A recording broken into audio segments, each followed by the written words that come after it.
मिल्लत का पासबान बानिए पाकिस्तान, तेरी अजमत को सलाम। कायदे आजम मोहम्मद अली जिन्ना का 147वां यौम पैदाइश आज मनाया जा रहा है।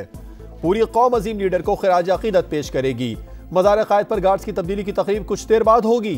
ईमान, इत्तेहाद और तंजीम, कायद के उसूल हमारे लिए मशाल राह हैं। आइए कौमी इत्तेहाद, खुशहाल और तरक्की याफ्ता पाकिस्तान का अहद करें। निगरान वजीर आजम अनवारुल हक काकड़ का पैगाम। पंजाब में शदीद धुंध का राज। मोटरवे M2 लाहौर से शेखुपुरा और M3 फैसपुर से रजाना तक बंद कर दी गई। M4 मुल्तान से पिंडी भटिया और मोटरवे M5 शेर शाह से ज़ाहिर पीर तक ट्रैफिक के लिए बंद। लाहौर में भी मंजर धुंधला गए। बोरेवाला में भी शदीद धुंध के डेरे। पाक पतन में हद निगाह सफर होने के बायस कार दरिया सतलुज में जा गिरी। ड्राइवर जाम बहक।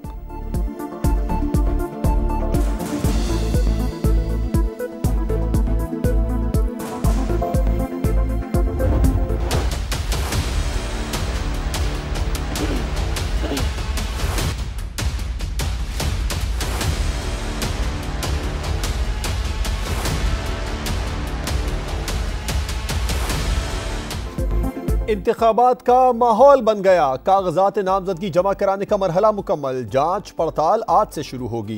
इलेक्शन कमीशन ने रिटर्निंग अफसरों के फैसलों के खिलाफ अपीलें निपटाने के लिए 24 अपीलेट ट्राइब्यूनल्स कायम कर दिए। नवाज शरीफ, शहबाज शरीफ और मरियम नवाज इंतखाबी मैदान में उतरने को तैयार। बिलावल भुट्टो भी 3 हलकों से उम्मीदवार।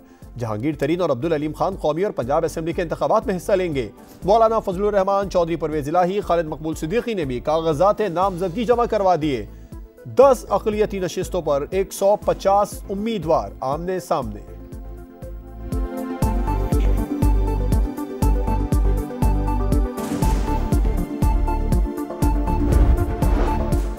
कई बड़े नाम इंतखाबी मैदान में नहीं उतरेंगे। चौधरी शुजात, शाहिद खाकान, मिफ्ता इस्माइल, असद उमर, चौधरी सरवर, नैयर बुखारी और फैसल वावडा का इलेक्शन न लड़ने का फैसला।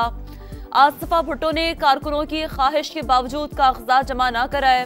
इलेक्शन कमीशन ने सियासी जमातों की फहरिस्त जारी कर दी। बानी PTI का नाम पार्टी सरबराहों की लिस्ट से हटा दिया गया।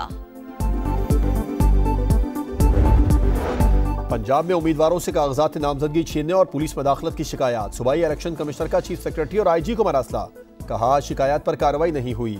ROs जिम्मेदारी अदा नहीं कर रहे। सख्त कार्रवाई की जाए। शफाफ इलेक्शन के लिए इंतजामिया इलेक्शन कमीशन से ताउन की पाबंद है।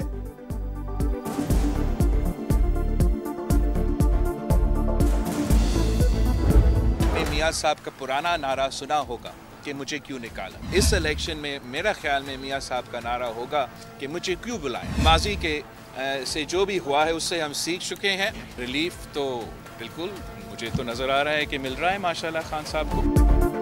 पहले नारा था मुझे क्यों निकाला, अब होगा मुझे क्यों बुलाया। बिलावल भुट्टो का नवाज शरीफ पर तंज। बोले किसी से कोई इत्तेहाद नहीं हुआ, सबको चैलेंज है, एक साथ आए और मुकाबला कर लें। वजीर आजम जाला ही होगा। चेयरमैन PP का साफर की अदालती तहकीकात का मुतालबा। कहा बानी PTI को रिलीफ मिल रहा है जो नजर आ रहा है। पाकिस्तान में लाडलों का बड़ा चर्चा है। हर कोई किसी ना किसी का लाडला है और नवाज शरीफ 24 करोड़ आवाम का लाडला है। एहसान इकबाल का बिलावल भुट्टो को जवाब। बोले सीट एडजस्टमेंट के लिए इत्तेहादियों और हम ख्याल ग्रुपों से राबिते में हैं। पाकिस्तान को तकसीम करने वालों को शिकस्त हो गई। MQM तब्दीली का सिर्फ नारा ही नहीं लगाती, तब्दीली लाई भी है। 8 फरवरी को कराची अपना फैसला सुनाएगा।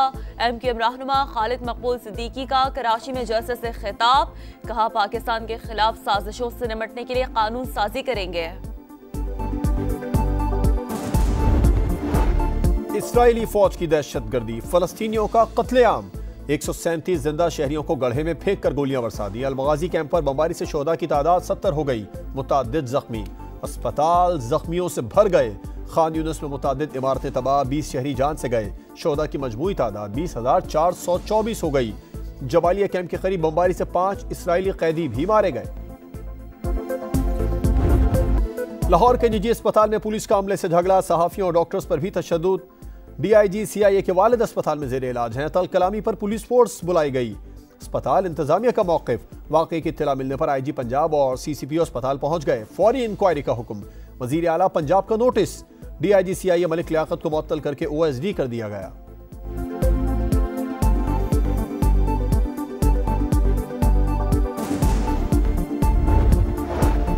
कराची में स्ट्रीट क्रिमिनल से तंग आए शहरियों ने अपनी अदालत लगा ली। कोरंगी गौस पार्क रोड पर मोबाइल छीनकर फरार होने वाले 2 डाकू अवाम के हत्थे चढ़ गए। मुश्तल अफराद ने बदतरीन तशद्दुद का निशाना बनाया। एक डाकू हलाक, दूसरा शदीद जख्मी हो गया। हुकूमत और बलोच मुजाहिरीन के दरमियान मुज़ाकिरात। गिरफ्तार तमाम मुजाहिरीन को रिहा कर दिया गया। वजीर आजम की कमेटी और गवर्नर बलोचिस्तान की मुजाहिरीन से बातचीत का दूसरा मरहला जल्द मुतवक्के।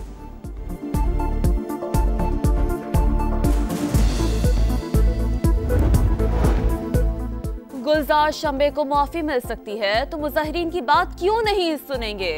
लॉन्ग मार्च के शुरा मखसूस एजेंडे पर अमल पैरा है। निगरां वज़ीर इत्तलात बलोचिस्तान जाना शख्ज़ई कहते हैं बुज़दिल दुश्मन ने ख़वातीन और बच्चों का इस्तेमाल किया। मुट्ठी भर अफराद के मुतालिबे पर रियासती इदारों को गैर मुसल्लह नहीं कर सकते। ऑस्ट्रेलिया के खिलाफ दूसरे टेस्ट के लिए 12 खिलाड़ियों का ऐलान। फहीम अशरफ और सरफराज अहमद ड्रॉप। मोहम्मद रिजवान टीम का हिस्सा होंगे। हसन अली, मीर हमजा, आमिर जमाल, साजिद खान भी टीम में शामिल। खुर्रम शहजाद इंजरी के बाद सीरीज से बाहर।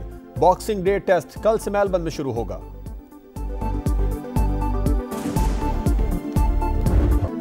पाकिस्तान समेत दुनिया भर में मसीही बरादरी आज क्रिसमस का त्यौहार मना रही है।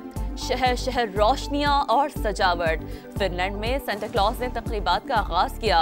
बर्लिन में फुटबॉल स्टेडियम तहाइफ बांटने वालों से भर गया। लंदन और पेरिस में भी रौनकें। मैड्रिड में सैकड़ों सेंटा क्लॉज की दौड़। गजा जंग के बायस हजरत ईसा अलैहिस्सलाम की जाए पैदाइश बैतुल लहम में सादगी से तकरीब। पोप फ्रांसिस ने जंग को बेकार करार दिया।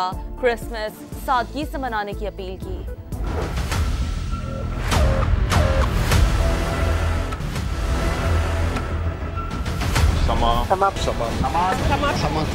समा टीवी। समा सबसे पहले दिखाएगा खबर, हर सबसे पहले खबर समा ही देता है। और सहाफत का सबसे मोतबर नाम समा आज 16 साल का हो गया। अमरीत से जमहूरियतों का तवील सफर। अवाम से ऐवानों तक, अदालतों से कैद खानों तक, खेल से तफरीह और मैदानों से कोहसारों तक, कराची से लाहौर तक समा का बेमिसाल सफर जारी। अवाम से खवास तक हर कोई बेमिसाल सहाफती खिदमात का मोतरिफ।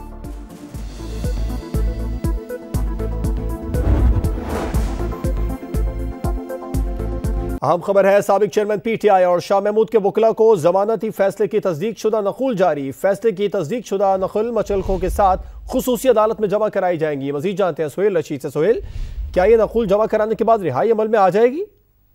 जी ऐसा ही है। अगरचे जमानत का फैसला तो कल आ गया था, लेकिन अभी तक उनके वकला को तस्दीकशुदा नकूल मसूल नहीं हुई थी, जिसकी वजह से रिहाई रुकी हुई थी। लेकिन अभी जो है वो राय कंफर्म कर रहे हैं सुप्रीम कोर्ट से कि ये नकूल अब जारी कर दी गई है उनके वकला को, जिसके बाद स्पेशल कोर्ट में ये जो साइफर केस का ट्रायल चला रही है उस अदालत में जमा कराई जाएंगी। उसके बाद वहां से मुतल्लिकों के एवज जो रिहाई की रूपकार है वो जारी की जाएगी, जो कि सुपरिटेंडेंट डयाला जेल तक पहुंचाई जाएगी। अगर ये सारा अमल आज दिन को ही मुकम्मल हो जाता है, बाकी भी तो शाम तक रिहाई का इम्कान है। बसूरत दीगर पीर के रोज फिर सुबह यह रिहाई जाकर मुमकिन हो सकेगी। बसूरत दीगर पीर के रोज रिहाई अमल में लाई जाएगी। सुहेल, आपका शुक्रिया तफसीलात से आगाह करने के लिए।